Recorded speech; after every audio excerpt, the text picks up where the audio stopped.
Honda, ils sont arrivés, ils ont complètement mis tout le monde à terre. Ah là là, il est fou, il est complètement fou. Elle fait pas rêver sur la fiche technique la Honda, mais en termes d'agrément moteur, en fait... Ah, il est de mauvaise foi parce que là franchement freinage, agilité, elle a 10 kilos de trop. Alors là, ça va être le point, c'est sûr, tu vas me tuer. On n'est pas crédible si on dit pas la speed en arsouille, c'est pas possible. Les gens vont se désabonner.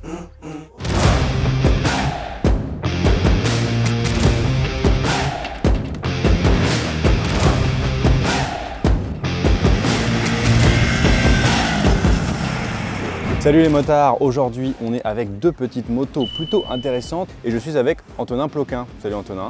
Salut Théo, merci de m'accueillir. Voilà, mais aujourd'hui on est avec deux motos de caractère. On a quand même d'un côté la Honda GB350S et de l'autre côté la Triumph Speed 400. Donc c'est deux motos qui sont proches en cylindrée, un peu proches en look quand même. Dans l'esprit, on est dans un esprit un petit peu néo-rétro, vintage. Ouais, vintage, voilà. Et en même temps, bon, sur la fiche technique déjà, on se doute qu'il va y avoir deux philosophies, mais après l'essai, on peut le dire aussi. Alors, on va faire juste le petit point. Évidemment, ce sont des motos qui sont A2 natives. Donc ça, c'est plutôt intéressant parce que ça peut être des premières motos. C'est des motos aussi avec la puissance dosable, les coûts d'entretien et d'assurance qui vont être aussi limités. Et puis, bah, pour des budgets limités, poids limité, enfin voilà. Alors, faisons le point. Du côté de la Honda, on a une moto made in Japan, on n'était pas très sûr, mais ça nous a été confirmé, c'est indiqué aussi sur le véhicule. Et c'est dérivé de la 350 qui existe au Japon. Parce qu'évidemment, en Japon, il y a une loi avec les 400 cm3 qui favorise grandement les moyennes cylindrées. On a donc un 348 cm3 qui développe 21 chevaux à 5500 tours et 29 Nm à 3000 tours, donc ça c'est assez tôt. Des cotes moteurs 70 par 90,5, donc c'est un moteur ce qu'on appelle longue course. Pas sans rappeler certaines autres motos indiennes qui sont les Royal Enfield. Exactement, ça rappelle ça, puis ça rappelle, moi ça me fait penser aussi un petit peu à la Yamaha SR400 qui est revenue un petit peu dans les débuts des années 2010 avec un moteur aussi longue course, voilà. Bah, c'est vrai quoi, on va être à mon avis à peu près proche de la même philosophie, mais un petit peu moins de puissance quand même je pense. Ouais, bah là 21 chevaux, ça reste quand même limite. Une SR c'était 27 je crois. Avec un bon gros démarrage à kick qui faisait bien plaisir. Exactement. Là, on est bien sûr sur des motos plus modernes, donc démarreur électrique évidemment. Et donc la Triumph, on est sur un 398 cm3, donc moteur qui cube un peu plus, 40 chevaux, donc là c'est carrément le double, cette fois placé à 8000 tours et 37,5 Nm à 6500 tours, avec des cotes moteurs de 89 par 64. Donc autant dire que c'est un gros piston qui navigue pas tant que ça quoi, finalement par rapport à la Honda. Elle triche un peu, quoi. C'est une vraie néo-rétro dans le sens où bah voilà, c'est un refroidissement liquide, là on a un refroidissement à air à l'ancienne. Ce qui est bien c'est ça, c'est qu'on croit reconnaître un peu le bicylindre qu'il y a sur les Street Twin 900 ou même les Scrambler 1200, ou même là, pour parler d'un modèle qui n'existe plus à l'heure actuelle, de la Truckstone 1200. Ouais. Mais au final, c'est bien un monocylindre qui joue un peu sur l'allure néo-rétro, mais c'est vraiment, je trouve qu'il mérite bien son appellation néo-rétro, que là c'est, on va dire, plus rétro que néo sur la GB. C'est clair, le refroidissement à air, etc. Voilà. En même temps, ça a un certain look, ça dégage quelque chose. Les carters aussi, moi ça me fait penser évidemment à des motos plus coquettes. Là c'est une moto moderne. Là, on est plutôt sur la renaissance d'une ancienne, un peu ancienne technologie aussi. C'est une ambiance mécanique complètement différente.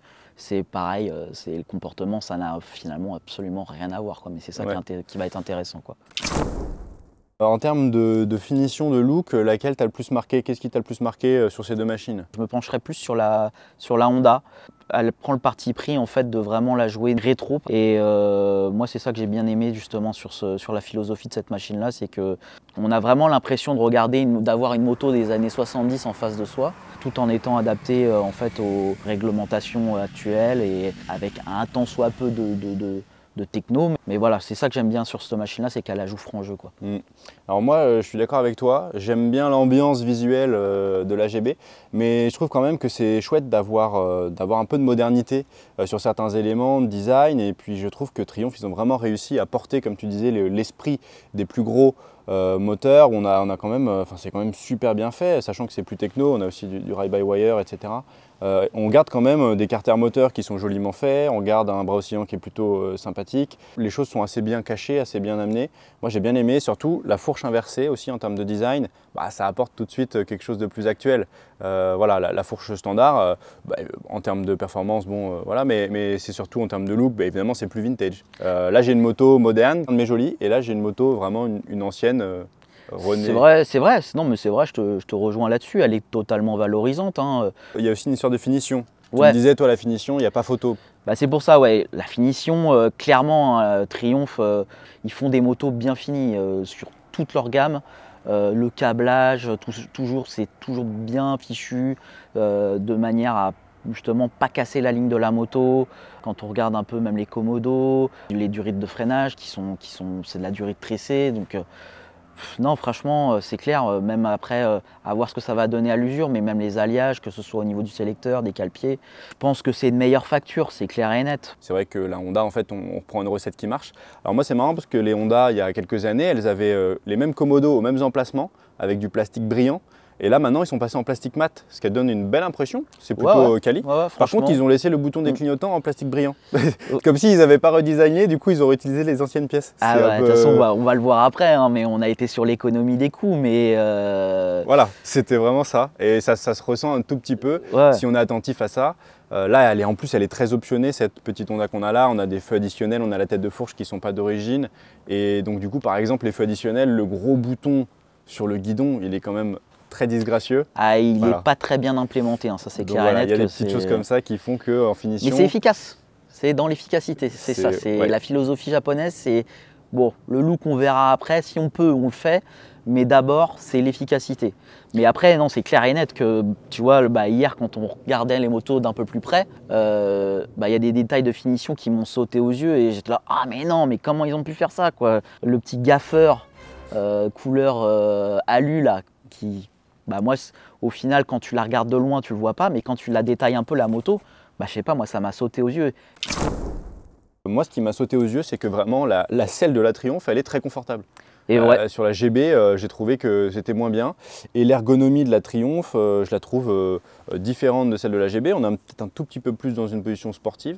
Mais c'est ça qui m'a plu et j'ai pas trouvé pour autant qu'on était trop sur l'avant. La GB, on est plus dans une moto avec une position un petit peu plus balade et ce qui m'a choqué en faisant un petit peu des bornes, parfois même avec un sac à dos, évidemment ce qui n'aide pas pour l'ergonomie, mais effectivement j'ai trouvé que la GB était peut-être un tout petit peu en deçà, en tout cas très différemment, mais le confort c'est sûr. Ce qu'il faut aussi dire, c'est que la GB elle est plus lourde, de 8 kg sur la fiche technique, là sachant avec l'équipement qu'on a là, je suis sûr qu'on a au moins 2 kg, 2,5 kg de plus avec les arceaux, les trucs. Pour moi, il faut lui faire un lifting à cette GB350. Tu penses que oui, t'enlèves un max de trucs qui ne sont pas utiles et je pense que là, elle devient un petit peu plus vive, un peu plus sympa. Non, je te rejoins là-dessus, effectivement. Sur la partie ergonomie, je pense que je donnerais mon point à la Triumph. Je la trouve plus accueillante, plus confortable, une position plus naturelle, plus relaxe, quoi. Même elle porte l'appellation Speed, mais en vrai j'ai eu l'impression de monter sur un scrambler. Non pas que sur la Honda ça fasse pas du tout le taf, mais c'est beaucoup plus plat, c'est beaucoup plus neutre. Il y a moins de parti pris, quoi. Ils ont moins osé faire les choses chez les Japonais. Là la Honda elle a des petits équipements supplémentaires, les grippes genoux sur le côté du réservoir. Moi j'aimerais bien les avoir sur la Triumph aussi. Oui, voilà. c'est vrai, mais bon là pour la Honda, en plus on a vu qu'ils étaient collés, c'est pas… Les double face c'est parfois un peu apparent. Moi l'ergonomie pour le passager, je remarque juste qu'au-dessus du pot d'échappement, pour le passager sur la Honda, il y a une petite pièce, une petite cale pour le talon. C'est la première fois que je vois ça, donc je trouve ça plutôt pas mal. Confort suspension, puisqu'on est un peu dans le thème aussi, moi en fait j'ai trouvé que la Triumph était meilleure en fait. Je trouve qu'elle travaille mieux, elle est juste plus confortable, pas seulement de selle, mais je trouve aussi que sur la réaction des suspensions c'est meilleur. On a un mono-amortisseur, un combiné, la fourche inversée, fourche standard. Je donne mon point aussi à la Speed. On a une espèce de, justement, j'ai bien aimé ça, j'ai vraiment bien aimé ça sur l'amortisseur. On a une première partie de la course qui est super souple, qui permet de bien tasser en fait la suspension, ce qui fait que justement c'est pour ça qu'on ne ressent pas vraiment les aspérités de la route. Et aussi, après du coup la seconde partie de la course, qui est beaucoup plus ferme, ce qui fait que là quand on est par exemple un peu sur l'angle et qu'on a tendance à remettre les gaz, la moto se stabilise. Pour le confort, à proprement parler, pour moi, c'est un point positif, mais ça peut s'avérer être un point négatif sur les parties dynamiques. Mais... Alors maintenant, passons au moteur. Donc on l'a vu tout à l'heure, 21 chevaux, de l'autre côté 40. En fait, ça n'a rien à voir et ça se ressent vachement. Moi, ce qui m'a sauté aux yeux, en fait, c'est que c'est juste deux philosophies. Donc ça dépend ce qu'on attend de ces machines. Si vous voulez que ça puisse reprendre un peu et vraiment vous sentir qu'il y a une accélération, pour moi, il faut prendre la Triumph, c'est évident. Sur la Honda, c'est pas que vous allez attendre qu'il se passe des choses, mais d'une part, parlons de moteur boîte, parce que moteur boîte sur la Honda, ça tire très long, c'est une boîte 5. C'est pas gênant parce que je trouve qu'on joue moins du sélecteur et en plus c'est un moteur qui a beaucoup de gras en fait en bas. Effectivement son couple max arrive à 3000 tours donc voilà, c'est super agréable en fait. Ce moteur longue course, il a une ambiance mécanique, il fait pop pop pop pop pop pop, pop quoi, et il va pas nous emmener rapidement, mais il va nous tracter quoi. Dans certains enchaînements de virages pour faire des images, j'étais en 3e et puis je suis resté en 3, voum, voum, voum. Et c'est agréable, c'est plus balade. Mais c'est super agréable et moi j'aime bien ce moteur, de cette ambiance mécanique. Ce qui m'a sauté aux yeux sur la Triumph, c'est la vivacité. Je ne m'attendais pas à un moteur aussi vif, qui monte aussi vite dans les tours. La boîte, elle est bien faite, 6 vitesses, elle est quand même assez courte d'une certaine manière. Je trouve qu'il vibre beaucoup en bas et il vibre beaucoup en haut. Mais entre les deux, il est, je trouve, agréable, assez rond, mais il est vif quoi. Il monte vite dans les tours, il est réactif. Donc ça, c'est un petit peu parfois ce qu'on recherche d'une moto, que ça nous emmène, que ça nous procure un peu des sensations comme ça. Donc toi, tu donnes ton point quoi là, pour le moteur? J'hésiterai. En fait, j'hésite. Je vais donner mon point à celle à laquelle tu donnes pas. Moi, c'était vraiment, j'étais indécis sur cette partie-là parce que les deux, en fait, sur le papier, tu peux que donner la Triumph gagnante. Mais après, à l'utilisation, à l'usage, en vrai, il y a match quoi. Limite, j'ai envie de mettre un match nul à ce niveau-là quoi. Alors que c'est fou quoi, parce que elle fait pas rêver sur la fiche technique la Honda. Ouais, 21 chevaux, ça fait pas rêver, une ancienne techno, un ancien moteur, et pourtant. Mais en termes d'agrément moteur et pour l'utilisation de ces motos-là, moi je l'ai trouvé hyper agréable quoi. Ouais, hyper agréable. Jusqu'au moment où tu as un passager et où tu veux avoir un peu chargé, un peu des bagages, etc. Alors moi je pense aussi ce qui nous influe sur cette partie-là, et c'est pour ça aussi que je suis assez indécis, donc si tu donnes ton point à l'une, je donnerai le point à l'autre, et on peut dire match nul, parce que c'est une moto aussi qui a un défaut, c'est qu'elle a quand même 10 kg de trop. Elle a 20 chevaux de moins, mais elle a 10 kg de trop. Est-ce que ça se sent? Ah, ça se sent quand même au démarrage, quand tu fais à basse vitesse, ouais, ça se sent, ça c'est sûr. Donc en somme, tu mettrais ton point à laquelle pour le moteur? En vrai, pour la polyvalence, je le mettrais à la Speed. Ouais, ok, moi je le mets pour la Honda alors. En gros, pour faire très simple, on a du Nissin du côté de chez Honda, on a du By-Bray donc du côté de la Triumph, freinage en tout cas à l'avant. Il suffit de regarder les roues avant. On a un étrier à fixation diagonale avec de la durite standard du côté de chez Honda. Et puis on a du By-Bray fixation radiale avec de la durite tressée du côté de chez Triumph. Bon, pour moi, il n'y a pas photo. Je ne dis pas que le freinage n'est pas dimensionné pour cette GB350. Mais quand tu prends les freins un peu forts, ça manque un peu de puissance quand même en cas d'urgence. Pour moi, clairement, la Triumph, elle dépose tout le monde. Peut-être le frein arrière où tu as un peu plus de feeling sur la Honda. Mais pour moi, c'est la Speed. Si on devait noter le freinage, ne serait-ce que par sa puissance, je donnerais mon point à la Triumph. Après, en termes d'efficacité, ça va t'étonner, mais j'étais aussi indécis que pour le moteur. Je te jure. Alors là, quelle mauvaise foi. Mais quelle mauvaise foi. Je te jure, même l'ABS, j'ai pas du tout aimé la façon dont on se déclenche l'ABS sur la Speed.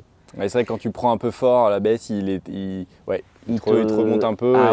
Il te retarde ton freinage, mais de fou quoi. Assez bizarrement, l'ABS qui se déclenche tout aussitôt sur la Honda, son intervention, je l'ai trouvée beaucoup plus feutrée, beaucoup plus discrète. À qui je donne le point. Donc, non, mais tu as le droit de préférer la Honda.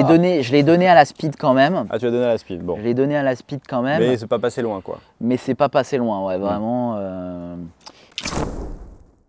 Alors maintenant, si on passe à la partie urbaine, si on se disait en ville, qu'est-ce qu'on préfère? Bon moi, question d'ensemble global pour la ville, j'ai quand même préféré la Triumph, la réactivité, le freinage plus mordant, voilà. Mais il y a un petit bémol, toi tu m'as dit sur la Triumph, c'est la chauffe. Ça chauffe trop. Ça, je suis d'accord avec toi. Le moteur chauffe trop et tu m'as même porté l'attention sur la selle qui chauffe par en dessous. Ouais, A priori, c'est avec peut-être le régulateur de tension ou le Oh, ah oui, non, c'était le régulateur, pardon. Ouais, qui Le chauffe un régulateur peu qui chauffe, par ouais. en dessous, effectivement. Et la moto, le ventilateur se déclenche vraiment très souvent à des Oui. températures de. C'est vrai. On avait quoi, 22, 23 degrés à l'ombre Ouais. ces derniers jours et ça se déclenche vraiment souvent. Donc ça, c'est vrai que c'est un petit problème parce que ça remonte de la chaleur, quoi. Ouais, Là ouais. où sur la GB, bon Sur bah, la GB, refroidissement à air, donc moins de problème, mais Bah rien que pour ça, moi tu vois, j'ai envie de donner le point à la Honda sur la partie urbaine. il est de mauvaise foi parce que là, franchement, freinage, agilité, elle a 10 kilos de trop. Ça Enfin, sent pas. Ah, mauvaise foi, mauvaise foi. Bon, Ça allez, sent pas. urbain, c'est bon, c'est fait. Route, autoroute. Bah là, d'accord, ok, on la donne à la speed. Là, clairement, la Triumph, c'est étonnant. Même à 110 en 6ème, on remet un coup de gaz, boum, elle nous emmène, quoi. Ça, Mais nuançons, je veux nuancer un peu cette victoire sur cette partie autoroute de la Triumph, dans le sens où bah, quand on dépasse les 6000 tours, ça vibre dans tous les sens quand même. ça vibre, ouais, et puis on sent que le moteur est un petit Ouais. peu en bout de course. Ouais. Mais elle a du mérite parce que c'est quand même une 400 et on peut aller sur une voie rapide et on ne se sent Ouais. pas trop Ah, sous-motorisé. Clairement. Pour l'Arsouille, Alors là, ça va être le point, c'est sûr, tu vas me tuer. Bah moi je prends la GB. ah là là, il est fou. Il est complètement fou. Il est complètement Ah, il est moi, complètement je fou. prends Il y a des la M9 GB. RR de série, il y a des pneus, Je des m'en Metzeler M9 RR de je série m'en fous, sur cette ça, Speed c'est- 400. Et alors, ils sont pas bien les Metzeler. Je suis aussi en Metzeler. Ils sont pas bien les Metzeler sur là. franchement, Ça j'ai moins fait de le feeling taf. Alors, je te l'accorde. Cette moto, elle est plus posée parce qu'elle est plus lourde. C'est un peu une enclume la GB350. Ouais, Donc elle est Mais posée je dans le m'amuse. virage, tu dis mais qu'est-ce qui va se passer? Rien du tout. Ah, ça bouge un peu parce que les Ça suspensions bouge pas. Ah, ça bouge. ça Quand bouge. tu prends des raccords, ça bouge. Non. Tu te dis si. Justement, c'est pour ça que moi j'ai préféré la Honda en Non, Arsouille. je suis pas d'accord avec toi. C'est que ça ne bouge pas. C'est que la moto, elle est neutre. Elle est posée, Elle bouge pas. mais les suspensions travaillent moins bien. Ben ouais, mais moi je préfère. Parce que là, ça gigote. Que voulez-vous faire? Ça gigote et du coup, tu as toujours une petite appréhension. Ah non, moi je trouve Que que là, justement tu as plus de moteur. La moto. Justement, Ah oui, c'est- non, hop. t'as du tap. Mais donc du Ça, coup je dis pas. tu peux plus facilement pas. resserrer, elle est beaucoup plus maniable, beaucoup plus légère. Donc en fait dans les virages, t'es mieux en fait. Ah si, non, je suis pas d'accord. Bon Je bah suis pas voilà, d'accord. deux approches. Voici mes arguments, voici tes arguments, mais au global, je suis désolé. Pour moi, cette Triumph, l'avantage c'est qu'on est un peu plus haut, donc on va déporter un peu le poids plus facilement. Pour moi, elle est plus légère, donc Ça, on peut d'accord. refermer les virages plus facilement. Ça d'accord, mais Le pour- train avant, je te l'accorde, il est plus léger. Pour moi, Il est plus- pour moi, il y a un problème de suspension. C'est qu'effectivement, la moto, elle est confort parce qu'on a des suspensions qui sont assez souples, qui encaissent assez bien les imperfections de la route. Ouais. Mais pour moi, du coup, la partie dynamique en pâtit, quoi. C'est-à-dire qu'on a un petit peu plus cet effet de cheval à bascule. C'est pas non plus. Ouais, ça reste limité quand même. Mais c'est surtout à l'arrière, quand on remet les gaz. Pourtant, on parle de 40 chevaux, donc c'est pas non plus phénoménal. Ouais. Mais on a quand même cet aspect de gigotage quoi, quand on remet les gaz. Que la Honda, ok, bah, Elle y peut a- pas y a que- gigoter puisqu'il lui manque 20 chevaux. D'accord, mais au moins elle gigote pas. Bah et oui, ça mais- fait qu'on est en confiance sur la moto et les virages, on peut les attaquer en toute sérénité. Ouais, bon alors, moi, t'as beau donner ton point, je pense quand même que même quand on faisait les photos, etc., qu'on devait se suivre assez près, franchement, quand t'as la speed devant et que t'es sur la Honda, que tu veux rattraper la speed, t'as intérêt à te dire que l'autre il coupe un petit peu pour te laisser arriver parce que sinon tu la rattrapes jamais. Bah ouais, mais je pense que tu vois, une Honda bien amenée, c'est-à-dire tout le temps à fond, et bah ça peut peut-être faire une différence dans les petites routes, tu vois, franchement. Ça mériterait un comparatif en montagne pour départager vraiment avec le même pilote, mais écoute, je suis pas du tout d'accord avec toi. J'entends ce que tu dis. Mais malheureusement, là aussi, ce serait une sorte de match nul puisqu'effectivement, on n'est pas d'accord. On n'est pas crédible si on dit pas la speed en Arsouille, c'est pas possible. Bah allez toi. Les gens vont se désabonner. Parlons un petit peu rapidement des instrumentations. Franchement, on a deux aiguilles de chaque côté, on a un petit écran qui vient très petit sur la Honda et au niveau de la speed, on a un petit écran un petit peu plus complet. Globalement, je pense que celui de la Honda suffit. Si on cherche un peu plus la techno et même Pour moi, ça va quand même à la Triumph le point parce qu'on peut commander l'instrumentation depuis le guidon avec le Komodo. Là, il faut aller chercher les petits boutons sur le côté du compteur sur la Honda. Donc en somme, j'ai quand même préféré. Voilà, c'est ça qui me saute aux yeux. Il n'y a pas de contour sur la GB. Ça, je trouve ça vraiment dommage. Deuxième chose, il n'y a pas de prise USB sur la GB. Là, on a une prise USB-C. Et puis même après, comme tu disais, ne serait-ce que pour désactiver le traction control, tu es là appuyé sur le côté comme ça. Ouais, mais tu peux le faire en roulant et là, je suis pas sûr. Alors là, c'est une transition parfaite pour les assistances. En fait, il y a du traction control dans les deux cas. Et des assistances. Il y a des assistances? Il y a des assistances, il y a du traction control dans les deux cas, désactivable dans les deux cas. Bon, moi, je trouve que c'est assez transparent. On n'a pas eu l'occasion vraiment de tester le déclenchement. Pour moi, c'est équivalent. Il n'y a pas de shifter dans aucun des deux cas.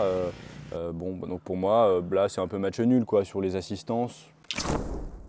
Alors là, justement, il y a peut-être des choses à dire. Et bien en fait, j'ai un crochet à casque. Voilà. Ah, franchement. Toi, tu as un crochet à casque sur la Honda. Moi, j'ai quand même une selle qui s'ouvre avec une clé. Parce que sur la tienne, c'est plus compliqué. Mais tu peux rien mettre en dessous. Tout est en dessous. Il y a quand même quelques outils. Il y a quand même l'essentiel. Il y a quand même une petite clé à laine, une petite clé à fourche. Il y a quand même de quoi régler la précharge de l'amortisseur. Il y a quand même le canister. Il y a accès à la batterie, la boîte à fusible très facilement. Est-ce que tu as un gilet jaune? J'ai pas de gilet jaune. Voilà, moi je peux mettre un gilet jaune. Ouais, mais pour y accéder, tu as besoin de dévisser 2 vis. C'est vrai. Ça, c'est un peu. 2 vis, bon, ça se fait. Ouais. Disons que c'est moins pratique, quoi. On a aussi l'éclairage. Alors, l'éclairage, j'ai pas vu une énorme différence, moi. Bah, une petite, parce que voilà, on a les options, les feux de brouillard en option. Voilà. Sinon, ça se vaut. Hein. Sinon, ça se vaut. Après, voilà, tu as quand même une signature lumineuse sur l'optique avant, sur la Triumph, qui est quand même assez sympa. Ouais. Rayon de braquage. Alors moi, on ne les a pas pu les mesurer de façon exacte, mais on peut vous dire le ressenti. Moi, j'ai l'impression que la Honda, à la fois, j'aime bien la faire tourner parce que je trouve qu'elle est plus assise, comme elle est plus lourde, etc. Elle tourne bien. La Triumph, pour moi, comme tu es plus haut, tu galères peut-être un peu plus, mais comme tu as un moteur plus vif, tu peux mettre du moteur pour t'aider. Donc pour moi, j'estime que les deux tournent et braquent à peu près pareil. Mais j'étais quand même plus à l'aise dans la circulation avec la Triumph. Moi, ce qui m'a gêné dans la circulation, c'est les rétros. Sur l'une comme sur l'autre, j'ai trouvé qu'il n'y avait vraiment aucune visibilité. Ils sont là pour servir un peu la ligne des motos. Mais au final, pour moi, sur les deux, ils sont beaux, mais ils sont inutiles, quoi. Dernier point pratique. Moi, dans ma Triumph, j'ai une serrure supplémentaire sous la selle aussi, qui me permettra, si j'ai un top case ou une valise ou quelque chose, j'ai directement la serrure qui vient avec la moto. C'est pas mal, ça aussi, c'est une petite attention. Ouais. Bon, là, on est quand même en grande faveur pour la Triumph. En revanche, on a des choses qu'on n'a pas évoquées et qui vont lui faire rattraper à la GB. C'est son prix. Si elle gagne 2 points par tranche de 500 €, elle a déjà gagné 6 points. Un argument non des moindres, ouais. Incroyable, cette Honda GB 350S, elle est vendue actuellement au catalogue Honda 4 599 €. C'est moins cher que leur 125 R. C'est quand même fou, on a un 350, bon, on n'a pas beaucoup plus de chevaux, mais on a quand même une moto qui est bien différente pour moins cher. Ça, c'est vraiment une prouesse que seule Honda peut faire, surtout made in Japan, quoi. C'est incroyable. En ce moment, Honda, de toute façon, pas forcément que sur cette machine-là, mais ils ont une politique tarifaire qui fait mal à tout le monde. Hein. Ouais, surtout que c'est garanti 6 ans maintenant. Et en plus, là franchement, là, elle rattrape. 2,5 litres au 100, 3,6 réel. On a calculé, nous, 3,6 litres au 100 réel. Alors que la Triumph, de son côté, on a calculé 4,1 litres au 100 réel pour 3,5 annoncés. Donc là encore, la GB, elle rattrape en fait. N'arrête pas de rattraper. Et en plus, on a un réservoir qui est plus grand, 15 litres. Donc c'est aussi peut-être pour ça qu'elle est plus lourde à plein. Mais franchement, incroyable quoi. C'est sûr que la Triumph, à côté, elle n'est pas si chère, on va pas se mentir. Non. Elle est vendue à partir de 5 945 € en coloris noir et 6 045 €, donc 100 € plus cher en coloris rouge. Sachant que peut-être certains auront pensé à la version Scrambler qui a une route 19 à l'avant. Et ils auraient dit, oui, c'est plus logique parce que celle-là a une route 19, mettez la version Scrambler. Sauf que la version Scrambler, elle s'échange pour 645 € de plus, enfin 600 € de plus que la rouge, 6 645 € la version Scrambler. Donc là, ça creuse encore l'écart avec cette GB. Justifié, pas justifié. Là, entre les deux qu'on a là devant nous, hors option de la GB, on a quand même 1500 € d'écart. C'est-à-dire que quand on regarde la fiche technique des deux motos, ça se justifie, on se dit, bah ouais, mais c'est normal, la Triumph, elle est quand même 15 fois plus abouti, quoi. Ouais. Sauf qu'à l'utilisation, est-ce que c'est justifié? Une bonne question. Moi, c'est vrai que pour le prix, je pencherais quand même pour la GB. Hein. Je repartirais avec la GB parce qu'elle est juste fiable et pas chère, quoi. Ils ont frappé juste, hein, surtout avec la période le contexte économique actuel. On peut serrer la ceinture, mais quand même se faire plaisir, quoi. Qui est made in Japan, du coup. Donc, qu'on le veuille ou non, c'est quand même un gage de qualité. Avec le réseau que Honda a. Donc tu trouveras de la pièce partout. Et le plan d'entretien est quand même aussi un peu plus abordable sur la Honda. Donc c'est sûr que là, quand on voit ça, une fois qu'on nous a dit qu'il faut passer à la caisse et qu'il faut acheter la moto, ben, ça compte aussi toutes ces informations-là. Après moi, les yeux fermés, tu m'en donnes une, faut quand même la speed. Et en 2025, on a aussi pas mal d'immatriculations, 369 modèles de speed, immatriculés 282 scramblers, donc ça fait quand même un beau volume. La GB de son côté, c'est un peu plus modeste, 263 immatriculations à date, enfin pour les derniers chiffres qu'on a pu trouver de cette année 2025. Donc après, Honda n'a pas vraiment communiqué sur cette moto au final, hein. Elle est sortie elle est un peu restée en discrète. catimini. Il n'y a pas eu de présentation de presse. Il y en a une autre qui est restée discrète, c'est la Kawasaki 250. La Meguro. Exactement. Qui pourrait aussi être une concurrente de cette machine, qui pareil a été sortie, elle est arrivée au catalogue, il n'y a eu aucune communication, en toute discrétion. Et sinon, ces machines-là, elles s'opposent un petit peu dans la philosophie à la Royal Enfield Bullet 350, qui s'échange contre 5 240 € dans le coloris le moins cher et 5 340 € dans le coloris un peu plus cher. Donc, encore une fois, à mon avis, en termes de prix, là, Honda, arrivés, ils ont complètement mis tout le monde à terre. Voilà, sur ces bonnes paroles, je pense qu'on a fait le tour des machines. On souhaite évidemment un bon rétablissement à Gunther qui reviendra normalement incessamment sur la chaîne d'ici quelques temps. Et puis voilà, si vous avez le moindre commentaire à faire, la question technique, peu importe, vous retrouvez bien sûr l'essai écrit sur le repère des motards. Et puis laissez un commentaire, abonnez-vous si ce n'est déjà fait. Et voilà, à bientôt Antonin. À bientôt, à une prochaine fois pour un autre comparatif houleux et pimenté, j'espère. Exactement. Ciao. Au revoir.